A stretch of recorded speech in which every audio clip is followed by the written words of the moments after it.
Brabantio, the rich senator of Venice, had a fair daughter, the gentle Desdemona. She was sought to by divers suitors, both on account of her many virtuous qualities and for her rich expectations. But among the suitors of her own clime and complexion, she saw none whom she could affect, for this noble lady, who regarded the mind more than the features of men, with a singularity rather to be admired than imitated, had chosen for the object of her affections a Moor, a black, whom her father loved and often invited to his house. Neither is Desdemona to be altogether condemned for the unsuitableness of the person whom she selected for her lover. Betting that Othello was black, the noble Moor wanted nothing which might recommend him to the affections of the greatest lady. He was a soldier, and a brave one, and by his conduct in bloody wars against the Turks had risen to the rank of general in the Venetian service, and was esteemed and trusted by the state.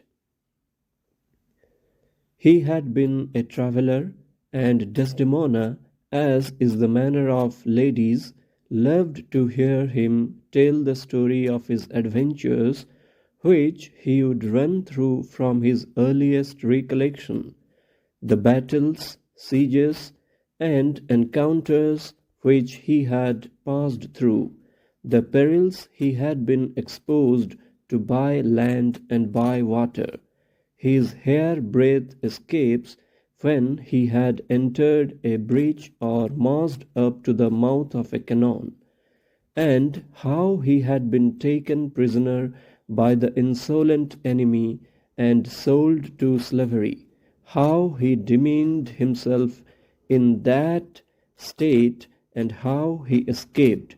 All these accounts added to the narration of the strange things he had seen in foreign countries, the vast wilderness and romantic caverns, the quarries, the rocks and mountains whose heads are in the clouds of the savage nations, the cannibals who are man-eaters, and a race of people in Africa whose heads do grow beneath their shoulders.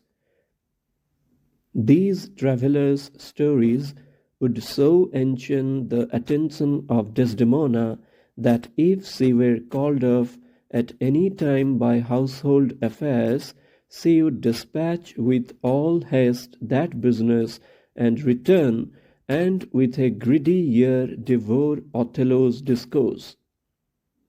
And once he took advantage of a pliant hour and drew from her a prayer that he would tell her the whole story of his life at large, of which she had heard so much but only by parts, to which he consented, and beguiled her of many a tear when he spoke of some distressful stroke which his youth had suffered.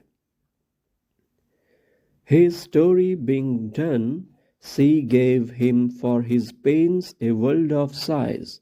She swore a pretty oath that it was all passing strange and pitiful, wondrous pitiful. She wished, she said, she had not heard it, yet she wished that heaven had made her such a man, and then she thanked him and told him if he had a friend who loved her, he had only to teach him how to tell his story, and that would woo her. Upon this hint, delivered not with more frankness than modesty, accompanied with certain bewitching prettiness and blushes, which Othello could not but understand, he spoke more openly of his love, and in this golden opportunity gained the consent of the generous Lady Desdemona privately to marry him. Neither Othello's colour nor his fortune was such that it could be hoped Brabantio would accept him for a son-in-law. He had left his daughter free, but he did expect that, as the manner of the noble Venetian ladies was, she would choose along a husband of senatorial rank or expectations, but in this he was deceived. Desdemona loved the Moor, though he was black, and devoted her heart and fortunes to his valiant parts and qualities. So was her heart subdued to an implicit devotion to the man she had selected for a husband, that his very colour, which to all but this discerning lady would have proved an insurmountable objection, was by her esteemed above all the white skins and clear complexions of the young Venetian nobility, her suitors. Their marriage, which, though privately carried, could not long be kept a secret, came to the ears of the old man Brabantio, who appeared in a solemn council of the Senate as an accuser of the Moor Othello, who, by spells and witchcraft, he maintained, had seduced the affections of the fair Desdemona to marry him without the consent of her father and against the obligations of hospitality. At this juncture of time, it happened that the state of Venice had immediate need of the services of Othello, news having arrived that the Turks with mighty preparation had fitted out a fleet which was bending its course to the island of Cyprus with intent to regain that strong post from the Venetians, who then held it. In this emergency, the state turned its eyes upon Othello, who alone was deemed adequate to conduct the defence of Cyprus against the Turks. So that Othello, now summoned before the Senate, stood in their presence at once as a candidate for a great state employment and as a culprit charged with offences which by the laws of Venice were made capital.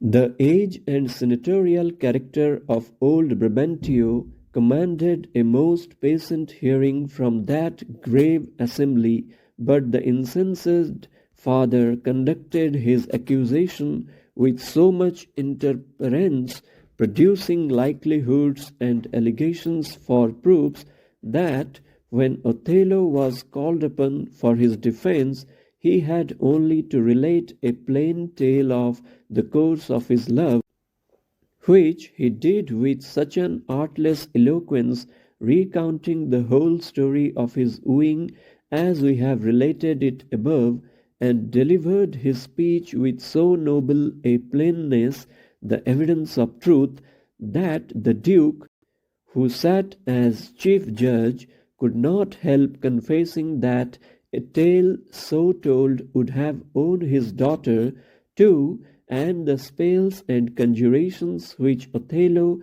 had used in his courtship plainly appeared to have been no more than the honest arts of men in love, and the only witchcraft which he had used, the faculty of telling a soft tale to win a lady's ear. This statement of Othello was confirmed by the testimony of the Lady Desdemona herself, who appeared in court and, professing a duty to her father for life and education, challenged leave of him to profess a yet higher duty to her lord and husband, even so much as her mother had shown in preferring him, Brabantio, above her father. The old senator, unable to maintain his plea, called the Moor to him with many expressions of sorrow, and as an act of necessity bestowed upon him his daughter, whom, if he had been free to withhold her, he told him he would with all his heart have kept from him, adding that he was glad at soul that he had no other child, for this behavior of Desdemona would have taught him to be a tyrant and hang clogs on them for her desertion. This difficulty being got over, Othello, to whom custom had rendered the hardships of a military life as natural as food and rest are to other men, readily undertook the management of the wars in Cyprus, and Desdemona, preferring the honour of her lord, though with danger, before the indulgence of those idle delights in which new married people usually waste their time, cheerfully consented to his going. No sooner were Othello and his lady landed in Cyprus than news arrived that a desperate tempest had dispersed the Turkish fleet, and thus the island was secure from any immediate apprehension of an attack. But the war which Othello was to suffer was now beginning, and the enemies which malice stirred up against his innocent lady proved in their nature more deadly than strangers or infidels. Among all the general's friends, no one possessed the confidence of Othello more entirely than Cassio. Michel Cassio was a young soldier, a Florentine, gay, amorous, and of pleasing address, favorite qualities with women. He was handsome and eloquent, and exactly such a person as might alarm the jealousy of a man advanced in years, as Othello in some measure was, who had married a young and beautiful wife. But Othello was as free from jealousy as he was noble, and as incapable of suspecting as of doing a base action.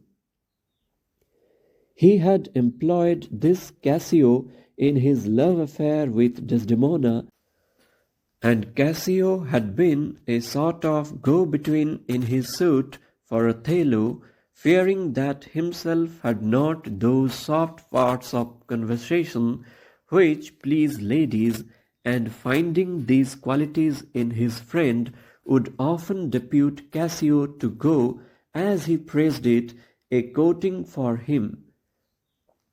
Such innocent simplicity being rather an honour than a blemish to the character of the valiant Moor. So that no wonder if, next to Othello himself, but at far distance, as beseems a virtuous wife, the gentle Desdemona loved and trusted Cassio. Nor had the marriage of this couple made any difference in their behaviour to Michel Cassio. He frequented their house, and his free and rattling talk was no unpleasing variety to Othello, who was himself of a more serious temper, for such tempers are observed often to delight in their contraries, as a relief from the oppressive excess of their own, and Desdemona and Cassio would talk and laugh together as in the days when he went a courting for his friend. Othello had lately promoted Cassio to be the lieutenant, a place of trust and nearest to the general's person. This promotion gave great offence to Iago, an older officer who thought he had a better claim than Cassio, and would often ridicule Cassio as a fellow fit only for the company of ladies, and one that knew no more of the art of war or how to set an army in array for battle than a girl. Iago hated Cassio, and he hated Othello. as well for favouring Cassio as for an unjust suspicion which he had lightly taken up against Othello, that the Moor was too fond of Iago's wife Emilia. From these imaginary provocations, the plotting mind of Iago conceived a horrid scheme of revenge which should involve Cassio, the Moor, and Desdemona in one common ruin. Iago was artful and had studied human nature deeply, and he knew that of all the torments which afflict the mind of man, and far beyond bodily torture, the pains of jealousy were the most intolerable and had the sorest sting. If he could succeed in making Othello jealous of Cassio, he thought it would be an exquisite plot of revenge, and might end in the death of Cassio or Othello, or both, he cared not. The arrival of the general and his lady in Cyprus, meeting with the news of the dispersion of the enemy's fleet, made a sort of holiday in the island. Everybody gave himself up to feasting and making merry. Wine flowed in abundance, and cups went round to the health of the black Othello and his lady, the fair Desdemona. Cassio had the direction of the guard that night, with a charge from Othello to keep the soldiers from excess in drinking, that no brawl might arise to fright the inhabitants or disgust them with the new landed forces. That night Iago began his deep-laid plans of mischief.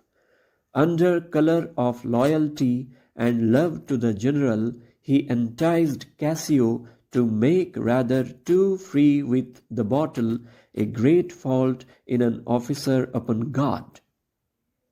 Cassio for a time resisted, but he could not long hold out against the honest freedom which Iago knew how to put on, but kept swallowing glass after glass, as Iago still plied him with drink and encouraging songs, and Cassio's tongue ran over in praise of the lady Desdemona, whom he again and again toasted, affirming that she was a most exquisite lady.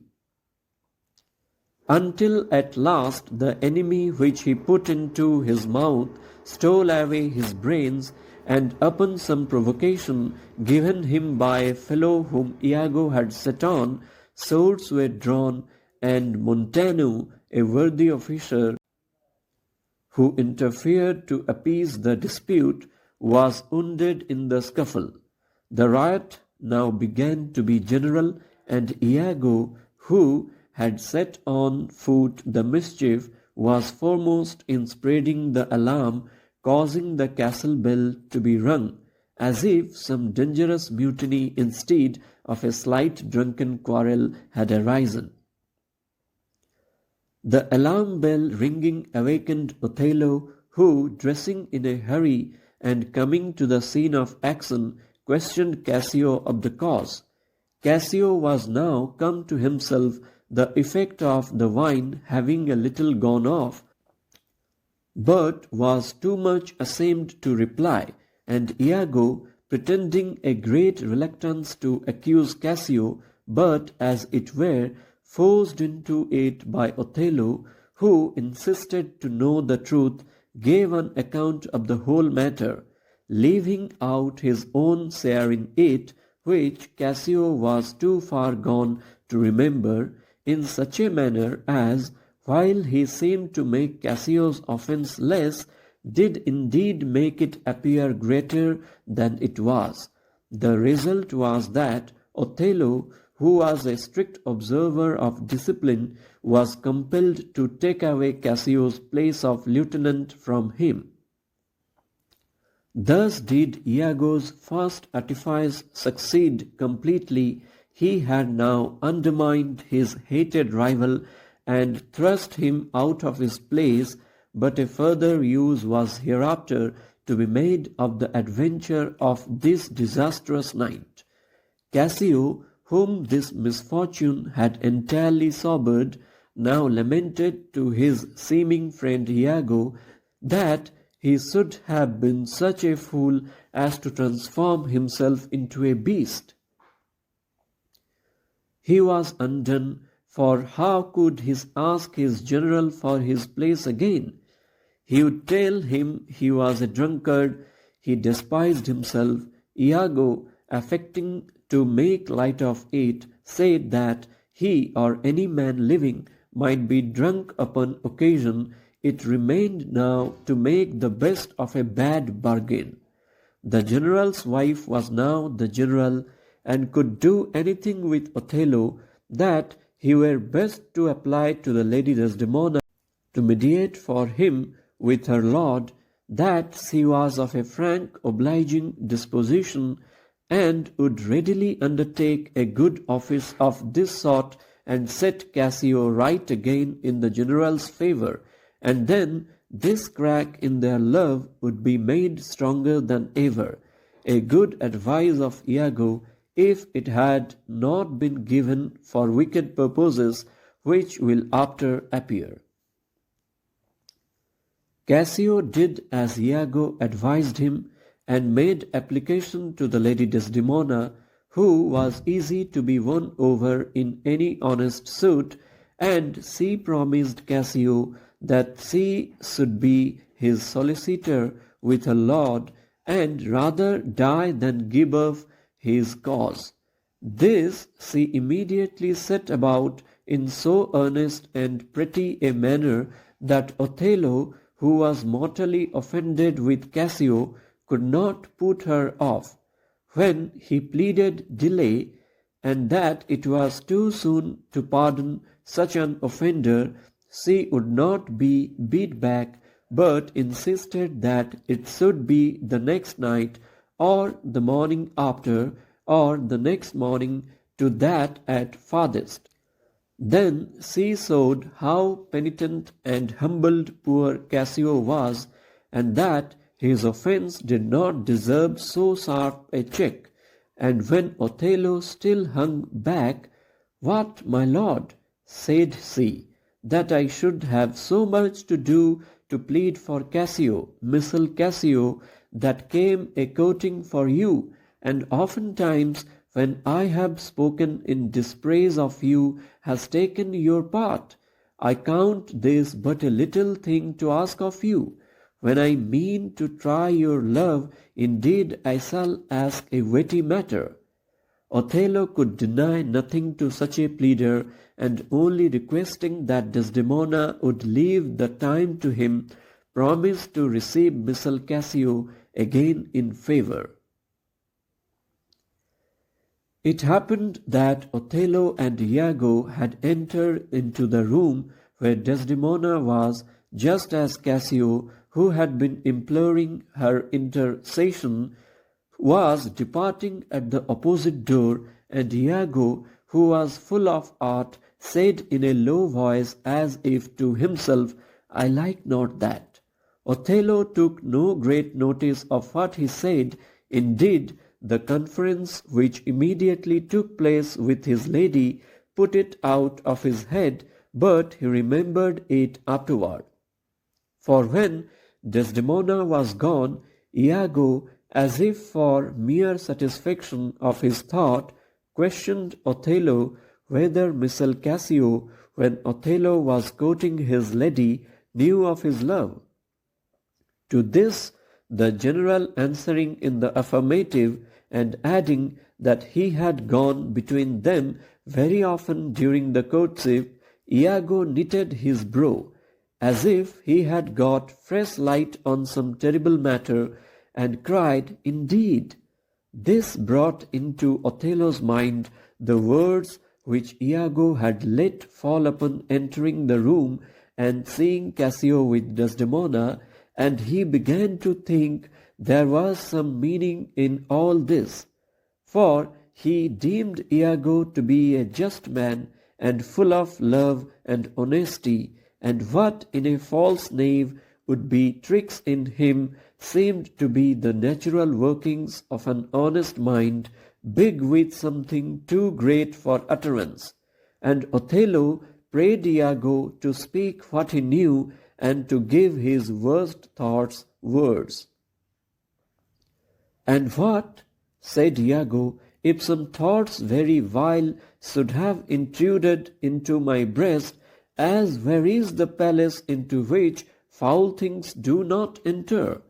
Then Iago went on to say what a pity it were if any trouble should arise to Othello out of his imperfect observations, that it would not be for Othello's peace to know his thoughts, that people's good names were not to be taken away for slight suspicions.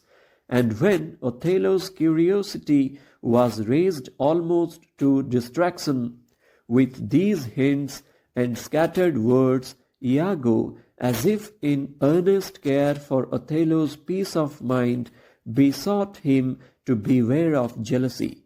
With such art did this villain raise suspicions in the unguarded Othello by the very caution which he pretended to give him against suspicion. "I know," said Othello, "that my wife is fair, loves company and feasting, is free of speech, sings, plays, and dances well. But where virtue is, these qualities are virtuous.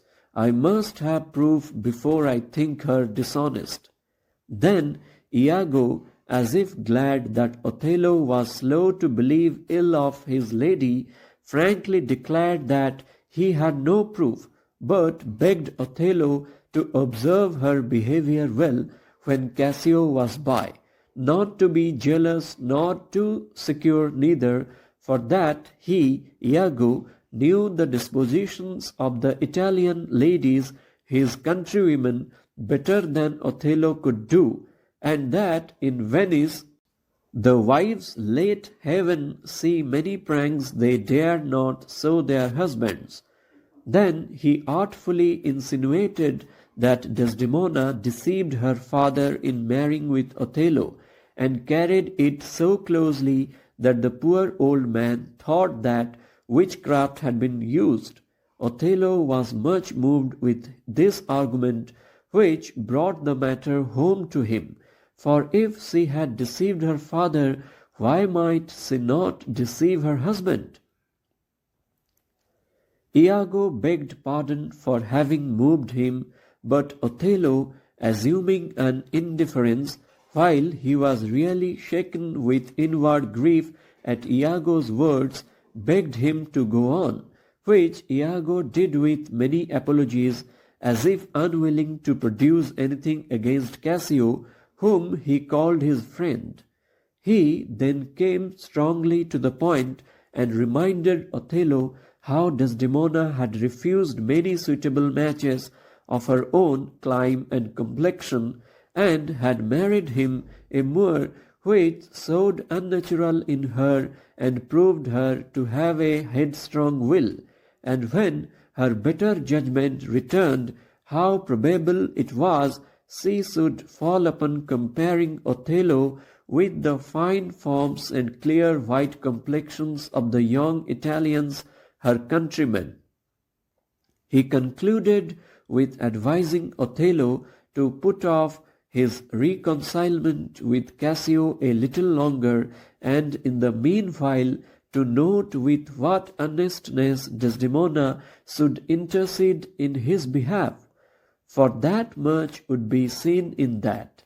So mischievously did this artful villain lay his plots to turn the gentle qualities of this innocent lady into her destruction, and make a net for her out of her own goodness to entrap her, first setting Cassio on to entreat her mediation, and then out of that very mediation contriving stratagems for her ruin.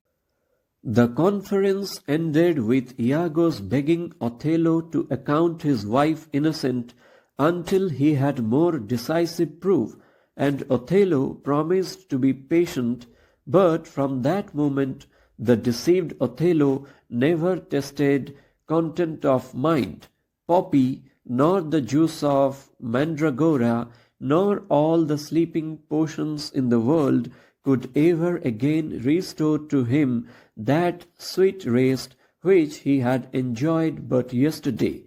His occupation sickened upon him, he no longer took delight in arms, his heart, that used to be roused at the sight of troops and banners and battle array, and would stare and leap at the sound of a drum or a trumpet or a neighing war horse, seemed to have lost all that pride and ambition which are a soldier's virtue, and his military ardour and all his old joys forsook him. Sometimes he thought his wife honest, and at times he thought her not so. Sometimes he thought Iago just, and at times he thought him not so. Then he would wish that he had never known of it. He was not the worse for her loving Cassio so long as he knew it not. Torn to pieces with these distracting thoughts, he once laid hold on Iago's throat and demanded proof of Desdemona's guilt, or threatened instant death for his having belied her. Iago, feigning indignation that his honesty should be taken for a vice, asked Othello if he had not sometimes seen a handkerchief spotted with strawberries in his wife's hand. Othello answered that he had given her such a one, and that it was his first gift. "That same handkerchief," said Iago, "did I see Missile Cassio this day wipe his face with?" "If it be as you say," said Othello, "I will not rest till a wide revenge swallow them up. And first, for a token of your fidelity, I expect that Cassio shall be put to death within 3 days, and for that fair devil, meaning his lady, I will withdraw and devise some swift means of death for her. Trifles light as air are to the jealous proofs as strong as holy writ. A handkerchief of his wife's seen in Cassio's hand, and was motive enough to be deluded Othello to pass sentence of death upon them both, without once inquiring how Cassio came by it.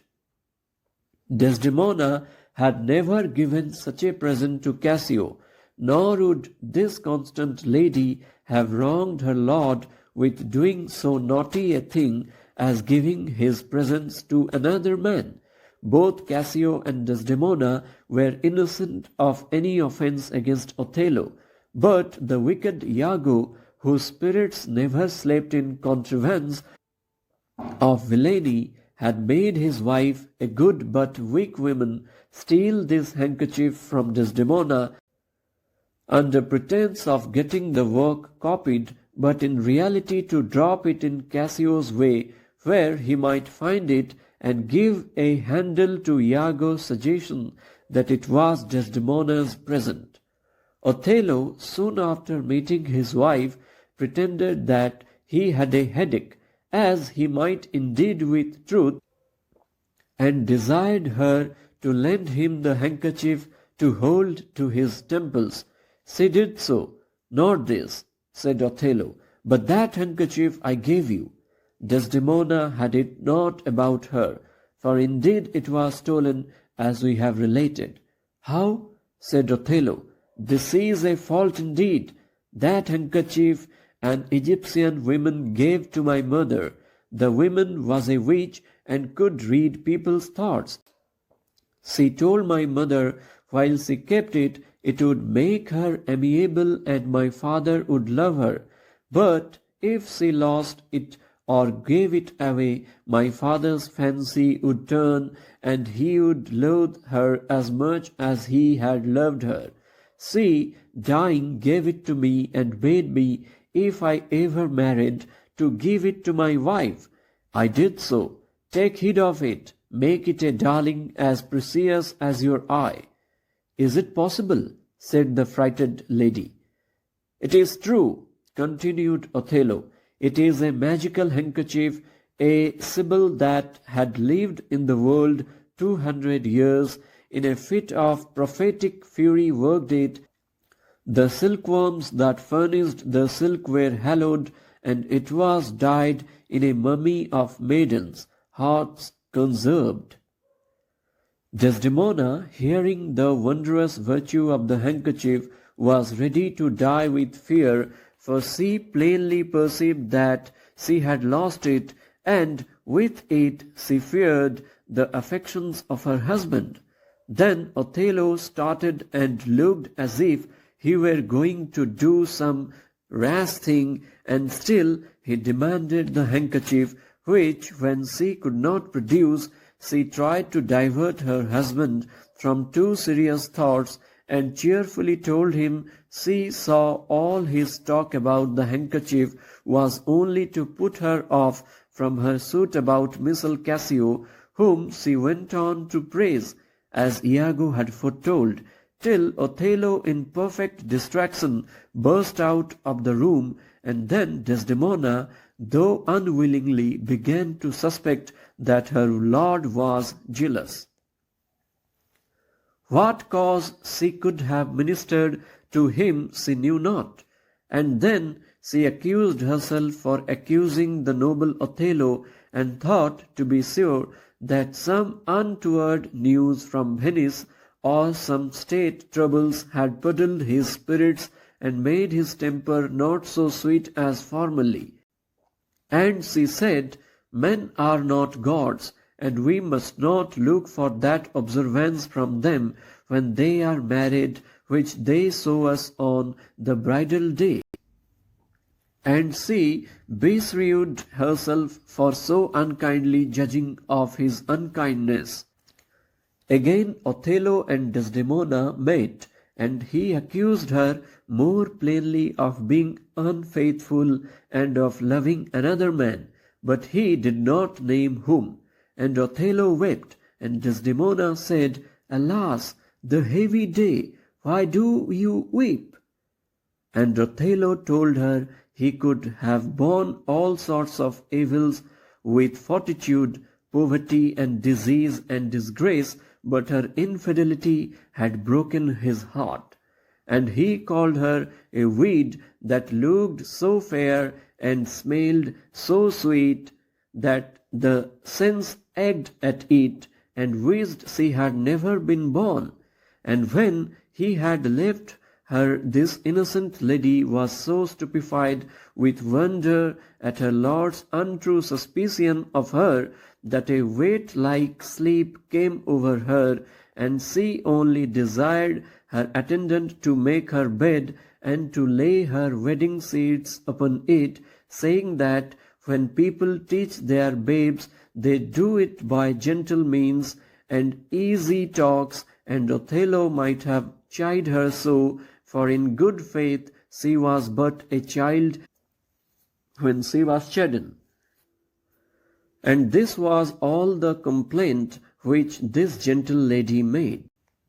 Desdemona, being retired to bed, expecting her lord would follow her, soon fell into a slumber, the effect of her troubled spirits, when Othello entered the chamber, full of the black purpose which he had meditated of putting his lady to death. But when she saw her asleep, he thought he would not shed her blood, nor scare that white skin of hers, more white than alabaster. But he was resolved she should die, else, as he said, she would live to betray more men as she had done him. Then he kissed her for the last time, as he said, and that kiss was so sweet that he must needs kiss her again. And he wept, but he said they were cruel tears.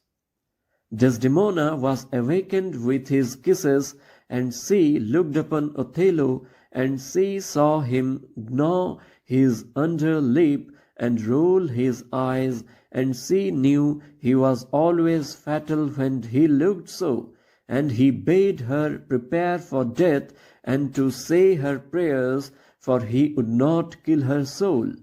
And this innocent wife, as she lay at his mercy, begged for compassion and to know her fault. And then he named Cassio and the handkerchief which he said she had given him.